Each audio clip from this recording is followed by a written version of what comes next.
ইতিহাস সাক্ষী লবণে কখনো পোকা ধরেনি, কিন্তু মিষ্টিতে প্রতিদিনই ধরে আবার পিঁপড়াও ছাড়ে না। মানুষ সোজা পথে চলতে চায় না, বাঁকা পথেই আগ্রহ বেশি।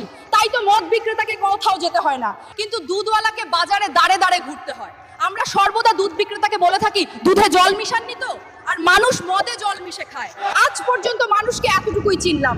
কচু পাতা দেখেছেন নিশ্চয়ই, ওপরে সবুজ আর ভেতরে চুলকানিতে ভরা। ঠিক তেমনি কিছু মানুষ আছে, বাইরে থেকে দেখতে ভীষণ সুন্দর পরিপাটি, কিন্তু ভেতরটা আবর্জনায় ভরা। সাপ দুধ খেয়ে বিষ উগরে দেয়, আর গরু ঘাস খেয়েও দুধ দেয়। সুতরাং দোষটা খাবারের নয়, পার্থক্যটা স্বভাবের।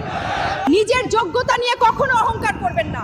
মনে রাখবেন, পাথর কিন্তু নিজের ওজনের জন্য জলে ডুবে যায়। কি আজব দুনিয়া জানেন? যার চোখে ঘুম আসে তার কাছে ভালো বিছানা নেই, আর যার কাছে ভালো বিছানা আছে তার চোখে ঘুম নেই। যার মনে দয়া আছে তার কাছে দেওয়ার মতো কিচ্ছু নেই, আর যার কাছে দেওয়ার অনেক কিছু আছে তার দেওয়ার মতো মনটাই নেই।